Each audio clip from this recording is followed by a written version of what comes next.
December 17th, 1944. 0530 hours. Honsfeld, Belgium. The Tiger tank's engine coughed, sputtered, then died. SS Obersturmbannführer Joachim Peiper slammed his fist against the turret hatch, the metallic clang echoing through the pre-dawn darkness.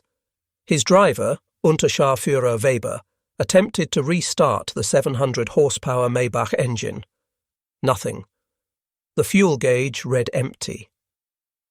Herr Obersturmbannführer, Weber called up from his compartment, his voice tight with barely controlled panic.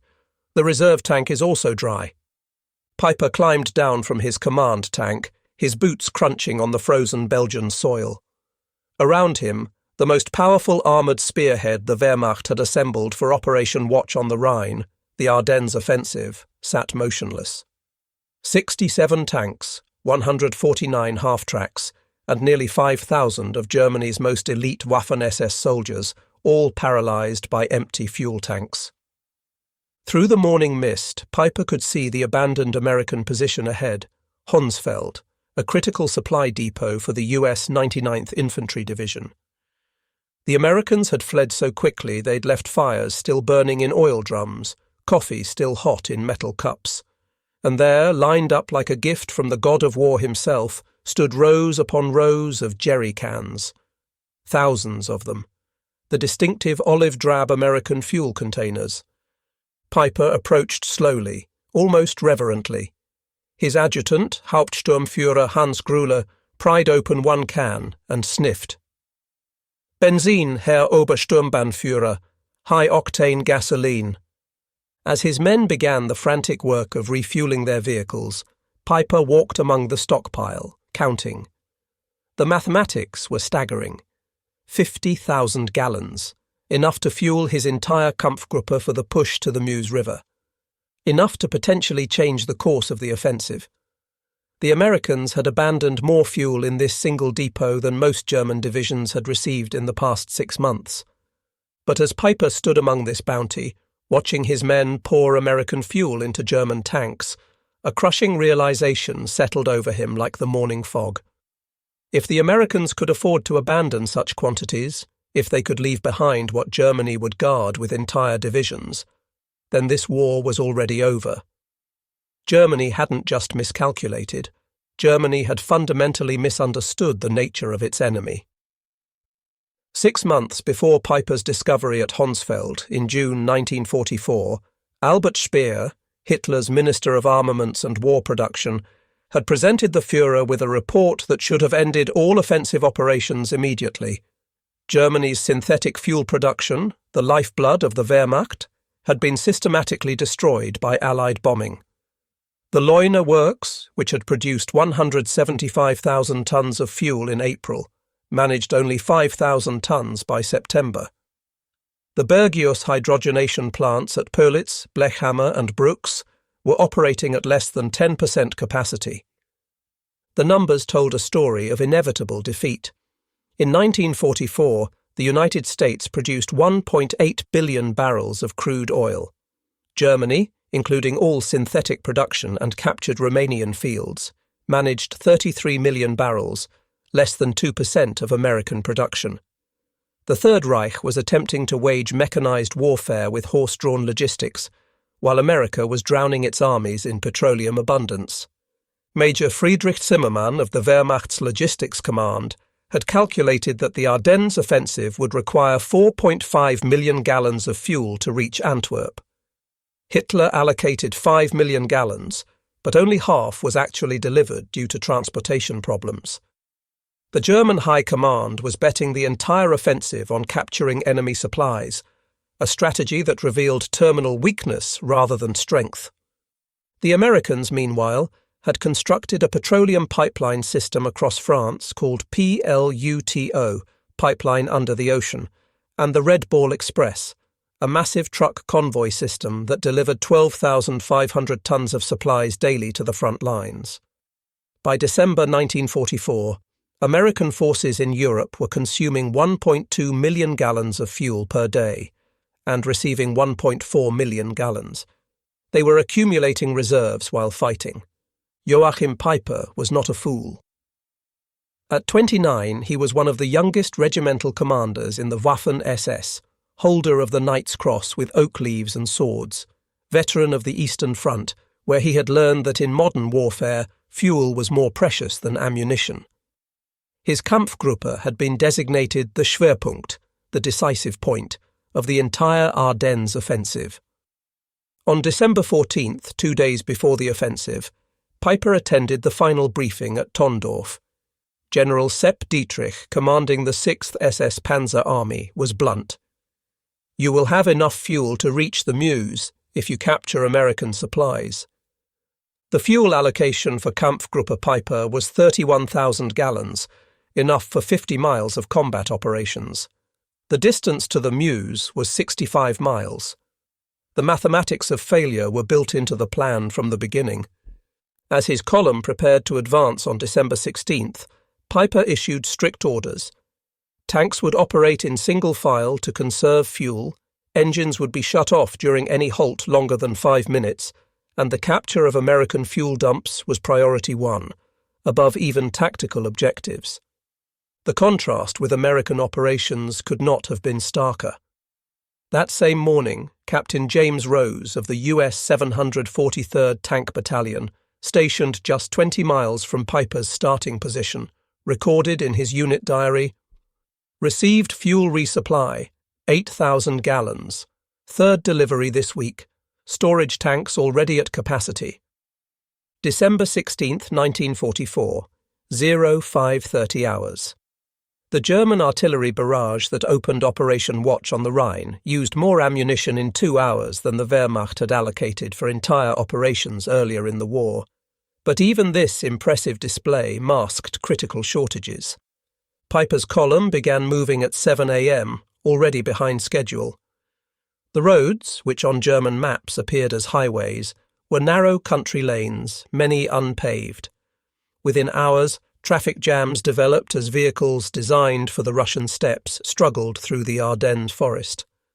At Lanzerath, Peiper's first objective, they encountered unexpected resistance from a single American intelligence and reconnaissance platoon, 18 men who held up the most powerful German armoured column for nearly 10 hours. During the delay, Peiper's vehicles sat idling, burning precious fuel. When they finally broke through and reached Honsfeld at dawn on December 17th, Peiper's column had covered 20 miles and consumed 40% of their fuel. At this rate, they would run dry before reaching the halfway point to the Meuse. The American supply depot at Honsfeld was not even a primary facility. It was a forward supply point for the 99th Infantry Division, what the US Army classified as a Class 3B depot, a temporary fuel station. Yet what Peiper found there exceeded the monthly fuel allocation for an entire German panzer division. Hauptsturmführer Hans Gruller later testified, "We found pyramids of jerry cans, each containing 5 gallons of gasoline. They were stacked 3 meters high, extending for perhaps 200 meters. The Americans had not even attempted to destroy them." The captured fuel was high-octane aviation gasoline mixed with motor fuel, 80 octane or higher. German vehicles, especially the temperamental Maybach engines in the Tiger tanks, were designed for 74 octane fuel. The American gasoline was actually too good, causing engine problems in several German vehicles. As Peiper's men refueled, they made more discoveries. Sergeant Wilhelm Hoffmann found shipping manifests in the depot office. He could read English, having worked in his father's import business before the war. The papers indicated this fuel had been shipped from Texas to New York, across the Atlantic to Liverpool, across the Channel to Normandy, and trucked 400 miles to Honsfeld.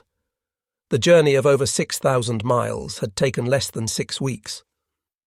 "I showed the papers to Obersturmbannführer Peiper," Hoffmann recalled in a 1976 interview. "He read them twice, then crumpled them up. He said nothing, but his face went pale. We both understood what this meant." Private Ernst Kahler found a stack of Stars and Stripes newspapers dated December 15th, just 2 days old. The headline celebrated the opening of a new fuel pipeline from Cherbourg to Verdun, capable of delivering 300,000 gallons per day. A single pipeline delivering more fuel daily than Kampfgruppe Peiper would use in the entire offensive. To comprehend the shock of Peiper's discovery, one must understand Germany's fuel situation by late 1944. Since May, Allied bombing had reduced synthetic fuel production by 90%. The Luftwaffe was grounding aircraft for lack of aviation fuel. Pilot training had been cut from 250 flight hours to 60 hours. The German Navy's surface fleet had effectively ceased operations. U-boats were fitted with snorkels to conserve diesel by running on batteries longer. On the home front, German civilians had not seen private automobile traffic since 1942. Gasoline was so precious that the Gestapo investigated black market theft of individual litres. Farmers were returning to horse-drawn ploughs. Meanwhile, the United States was producing 67% of the world's oil. The East Texas oil field alone produced more petroleum than all of German-occupied Europe.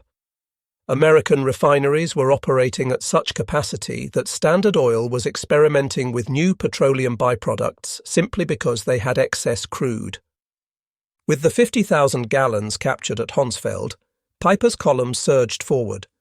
They reached Büllingen by noon on December 17th, capturing additional supplies, rations, ammunition, and most importantly maps showing other American fuel depots in the area. But the maps revealed a disturbing truth. The Americans had fuel stockpiles everywhere. Every major crossroads had a depot. The US First Army alone had 3.5 million gallons in reserve. Peiper pushed on to Ligneville, where his forces would commit the Malmedy massacre, killing 84 American prisoners. Even this war crime was connected to fuel desperation. Peiper later claimed he could not spare gasoline to transport prisoners. By evening on December 17th, Peiper's spearhead reached Stavelot, site of a major American fuel depot containing over 2 million gallons. Here was enough fuel to guarantee reaching the Meuse. But as the first German vehicles approached, American engineers were already at work. Captain John Brewster of the 291st Engineer Combat Battalion had received warning of the German approach. His orders were simple: deny fuel to the enemy at all costs. The Stavelot depot contained 2,189,000 gallons of gasoline in jerry cans, stacked across 15 acres. At 16:30 on December 17th, as Peiper's advance guard approached, Captain Brewster gave the order. Engineers poured gasoline trails between the stacks. White phosphorus grenades were distributed. Technical Sergeant Paul Solis threw the first grenade. The explosion was immediate and tremendous, he recalled. A wall of fire shot up maybe 100 feet. Within minutes, the entire depot was an inferno. Peiper's lead tanks arrived to find a pillar of black smoke rising 1,000 feet into the sky. The fire would burn for 3 days, consuming enough fuel to have powered Peiper's entire division to Antwerp and back. Untersturmführer Weber described the scene. The Obersturmbannführer stood on his tank turret, watching the flames. He said nothing for perhaps 5 minutes. Then he climbed down and told me, "They can afford to burn 2 million gallons to deny them to us." What are we doing here? Across the Ardennes, American engineers were destroying fuel dumps rather than risk capture. At Trois Ponts, 1.1 million gallons burned. At Spa, 2.5 million gallons were destroyed. In total, Americans deliberately destroyed over 8 million gallons during the first week, more than Germany had allocated for the entire operation. The ability to casually destroy millions of gallons was rooted in a supply system beyond German comprehension. The Red Ball Express had delivered 412,000 tons of supplies, using 6,000 trucks operating round the clock. Each truck consumed 40 gallons daily. The operation itself burned more fuel than German Army Group B received monthly. By December 1944, the motor transport service employed 230 truck companies operating on colour-coded routes. The system delivered 20,000 tons of supplies daily, including 3,000 tons of fuel. Colonel James Snyder, Chief Logistics Officer for 1st Army, recorded on December 18th. Fuel receipts yesterday, 1,847,000 gallons. Fuel issued, 1,623,000 gallons. Net gain to reserves, 224,000 gallons. The pipeline system was even more impressive. Operation Pluto had laid pipes across the English Channel, pumping 1 million gallons daily from Britain. A network of pipelines extended inland. The Cherbourg-Paris line delivered 800,000 gallons daily. The Seine-Verdun line moved 650,000 gallons daily. By December 1944, Allied forces in northwest Europe were consuming 7.5 million gallons daily, while receiving 8.2 million gallons. They were building reserves during offensive operations. As Peiper pushed deeper into Belgium on December 18th, the impossibility of the German position became clear. At Cheneux, they captured another depot, 5,000 gallons consumed in 3 hours of combat. Tiger tanks consumed 2.5 gallons per mile in battle. Panthers burned 1.5 gallons per mile. In the difficult Ardennes terrain, consumption increased by 40%. Hauptmann Otto Dingler, maintenance officer for the 1st SS Panzer Regiment, recorded, "By noon on December 18th, we had consumed 67,000 gallons since the offensive began. We had captured perhaps 55,000 gallons. We were operating at a deficit. The Americans, monitoring German radio traffic through ultra-intercepts, knew Peiper's fuel situation. General Courtney Hodges ordered all units. Enemy critically short of fuel. Destroy all gasoline stocks threatened by capture."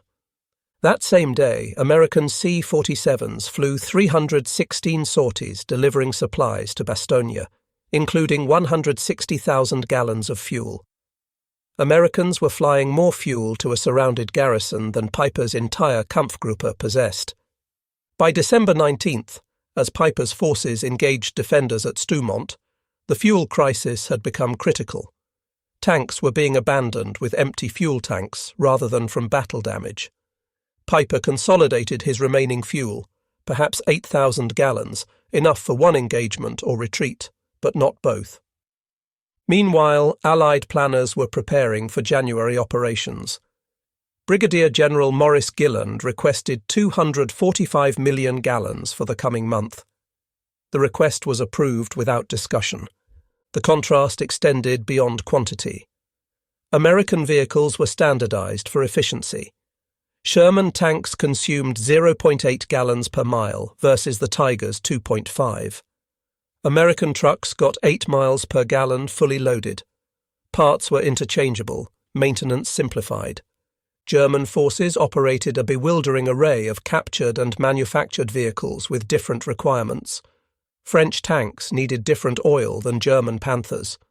Soviet trucks required different parts than German Opels. Each complication multiplied logistical difficulties. On December 20th, Peiper received a radio message. Fuel convoy destroyed by Allied aircraft. No resupply possible. Continue with available resources. Peiper called his commanders together. Sturmbannführer Werner Pötschke was blunt. "We have fuel for perhaps 20 kilometers. The Meuse is 30 kilometers away." According to Hauptsturmführer Grüller's testimony, the Obersturmbannführer said, "Gentlemen, we have discovered we are fighting an enemy who burns more fuel to deny it to us than we received for this entire operation. What we captured at Honsfeld, which seemed miraculous, was nothing to them. We cannot win." This realization was spreading. General Hasso von Manteuffel, commanding 5th Panzer Army, later wrote, "When I learned Americans had destroyed 8 million gallons rather than risk our capturing it, I knew the offensive had failed before it began." Colonel Friedrich von der Heydte, captured December 23rd, told interrogators, "Your soldiers throw away chocolate. My men haven't seen chocolate in 2 years. You burn millions of gallons. We measure by the litre. How can we fight such abundance?" By December 21st, Peiper was surrounded at La Glaise. his tanks immobile. American forces surrounding him, 31st Infantry Division, 82nd Airborne, 3rd Armoured, had a combined fuel allocation of 340,000 gallons for December 21st alone. Peiper had perhaps 1,000 gallons. Private First Class Richard McKinney wrote home, "We've got Germans surrounded who ran out of gas. Our captain jokes we use more fuel heating coffee than they have for tanks." The American response demonstrated industrial warfare at its peak. Patton's Third Army pivot north required 350,000 gallons just for redeployment, considered impossible by German standards, yet accomplished in 3 days. December 23rd brought clear weather.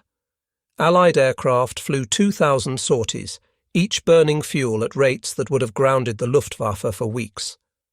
P-47s consumed 300 gallons per hour. B-26s burned 200 gallons hourly. One day's air operations consumed more than Germany's entire offensive allocation. On the night of December 23rd to 24th, Peiper abandoned his vehicles and escaped on foot. Of 119 tanks and assault guns that began the offensive, 39 remained operational but immobilized. These were destroyed with remaining ammunition. Obergefreiter Heinz Goltz described the scene.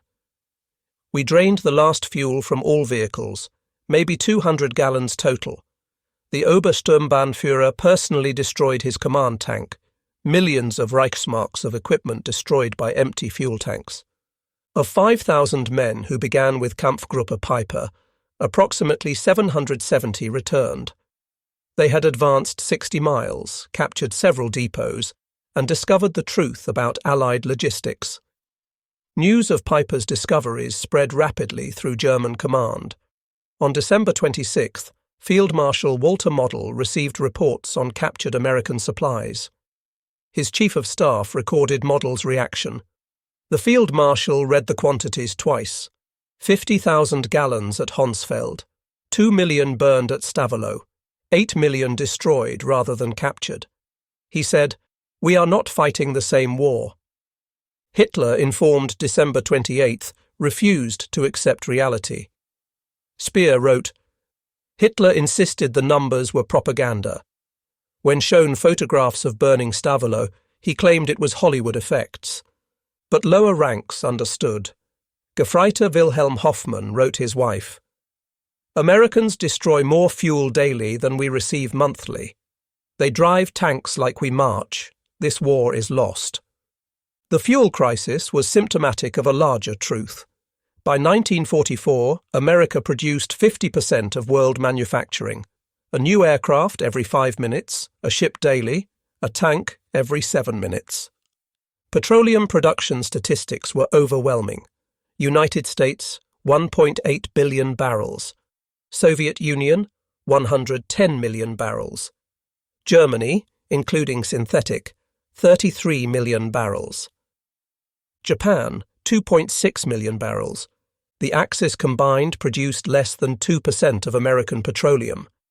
Every major German offensive after 1942 had been constrained by fuel. Every American offensive was supported by abundance German planners couldn't conceive. Lieutenant Colonel Chester Hansen recorded a revealing incident December 27th. A logistics officer reported weather had reduced fuel deliveries to only 500,000 gallons daily. There was concern until someone noted this exceeded Germany's total offensive allocation. German POWs from the Ardennes were more shocked by American waste than firepower. Seeing GIs discard half-eaten rations or use gasoline for heating shattered morale more than artillery. Oberst Günther Reichhelm told interrogators, "We knew your production numbers abstractly, but seeing soldiers waste more than we possessed made them real. Every German who saw your casual abundance knew the war was hopeless." This knowledge spread through letters despite censorship. Feldwebel Ernst Müller wrote, "Americans wash clothes in gasoline. They feed chocolate to dogs. They fire artillery for Christmas. We cannot fight infinity." The psychological impact undermined German racial superiority narratives. How could decadent Americans possess such wealth while the master race scraped for necessities? During Nuremberg trials, German leaders consistently cited logistics, particularly fuel, as decisive. Field Marshal Keitel testified, "We had operational superiority 1940 to 41. By 1944, we couldn't move forces for lack of fuel while Americans moved armies like chess pieces." Peiper, tried for the Malmedy massacre, offered revealing testimony. "Every decision after December 17th was influenced by fuel shortage. We couldn't maneuver, pursue, or retreat effectively. Americans moved freely while we counted litres." General Heinz Guderian wrote, "When Peiper captured 50,000 gallons, meaning everything to him but nothing to Americans, the war was over." The story resonates because it represents when industrial warfare reached its conclusion. Wars were won by production statistics, not warrior courage. The romantic notion of warfare died in the Ardennes among empty fuel tanks. Dr. Richard Overy calculated that by 1944, Allied to Axis production ratios exceeded 5 to 1 in major categories. In petroleum, it approached 50 to 1. These advantages couldn't be overcome by superior training or tactics. America produced 324,750 aircraft during the war. Germany 119,907. Americans built 88,410 tanks. Germany 46,857. But most tellingly, America refined 1.8 billion barrels of oil in 1944 alone, while Germany scraped together 33 million barrels. December 24th, 1944. As Peiper's men slipped through American lines on foot, abandoning 39 tanks, 70 half-tracks, and 177 other vehicles, the magnitude crystallized. They had captured 50,000 gallons, seemingly miraculous, only to learn it was meaningless to an enemy who could burn millions. Unterscharführer Weber reflected in 1975. "That morning at Honsfeld, finding American fuel, we celebrated like winning the lottery. By evening, learning about Stavelot burning, we understood we'd already lost. Americans had so much they could destroy what we'd die to possess." The 50,000 gallons was less than a single American armoured division consumed in 2 days. Less than the Red Ball Express burned in 3 hours. A rounding error in Allied daily consumption. Major General J. Lawton Collins later wrote, "Germans' desperate attempts to capture fuel revealed their miscalculation. They assumed we valued fuel as they did, as irreplaceable. They couldn't comprehend we had so much we could burn millions rather than risk tactical disadvantage." Operation Watch on the Rhine failed through immutable mathematics of industrial warfare. The offensive consumed approximately 2.8 million gallons, 40% over allocation, the difference from captured supplies. During the same period, Americans consumed 267 million gallons, nearly 100 times more. The Wehrmacht lost 100,000 men, 800 tanks, 1,000 aircraft. But most devastating was loss of illusions. Every German witnessing American abundance understood Germany wasn't fighting a war but participating in its own execution. Joachim Peiper survived, imprisoned until 1956 for war crimes. On July 14, 1976, he was murdered at his French home by unknown assailants. But in 1967, he told historian Henry Lehmann, "Finding that depot was the worst thing. If we'd run out earlier, we might have retreated with dignity. Instead, we discovered Americans had oceans while we had drops. We discovered impossibility." The lesson extends beyond World War II. In industrial warfare, logistics supersedes tactics, production overwhelms courage, abundance defeats dedication. The German soldier of 1944 was arguably better trained and more experienced. It didn't matter. Americans were backed by an industrial machine that could waste more than Germany could produce. This truth was encoded in every jerrycan at Honsfeld, every gallon burned at Stavelot, every pipeline across France. Wars between industrial powers would be won by factories and refineries, not brilliant generals. Colonel Trevor Dupuy calculated that in December 1944, each American soldier was supported by 67 pounds of supplies daily. Each German received 3 pounds. Americans complained about waste. Germans would have considered American waste unimaginable abundance. In 1984, 40 years after the battle, veterans gathered at La Glaise. The museum displays Peiper's Tiger tank, still positioned where it ran out of fuel December 23, 1944. Former Unteroffizier Karl Wortmann stood beside the tank with former Staff Sergeant Roy Anderson of the 30th Infantry Division. "We always wondered why you stopped," Anderson said. "We thought it was tactical." Wortmann laughed bitterly. "We stopped because tanks were empty. You burned millions to keep it from us. How could we fight that?" Anderson was quiet, then said, "We never knew you were that short. We had so much we never thought about it." That exchange captured December 1944's truth. One side measured by the gallon, the other by millions. One fought for each jerry can, the other burned oceans. The outcome was predetermined. German records provide damning evidence. Army Group B's War Diary, December 1944. December 16th. Offensive begins. Fuel 70% of minimum. December 17th. Peiper captures 50,000 gallons. December 18th. Multiple depots destroyed. 5+ million gallons lost. December 19th. Fuel critical. Units immobilized. December 24th. Peiper abandons vehicles. Fuel exhaustion. Meanwhile, First Army reports, December 16th. Reserves, 3.7 million gallons. December 17th, 2.2 million destroyed. December 18th, 1.8 million received. December 24th. Reserves, 4.1 million. Americans treated millions with indifference, Germans reserved for individual cans. Beyond quantity, American fuel represented technological superiority. American refineries perfected catalytic cracking, producing higher octanes more efficiently than German hydrogenation. American 100-octane aviation fuel gave aircraft performance advantages over German planes running 87-octane synthetic. Americans perfected additives Germany couldn't replicate: tetraethyl lead, ethylene dibromide, detergents.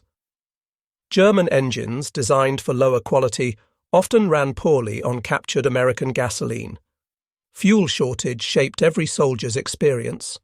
Gefreiter Hans Müller recorded, December 20th, marched 30 kilometers, no fuel for trucks, past abandoned American vehicles with engines running for warmth. They leave engines running. We march through snow. Medical services were crippled. Ambulances couldn't evacuate wounded. Hospitals couldn't run generators.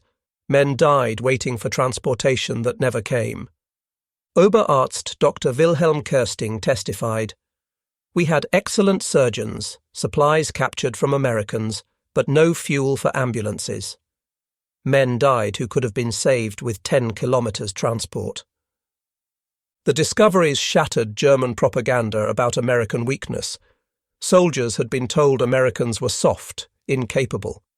Then they discovered Americans could destroy more than Germany possessed. Goebbels's diary, December 28th.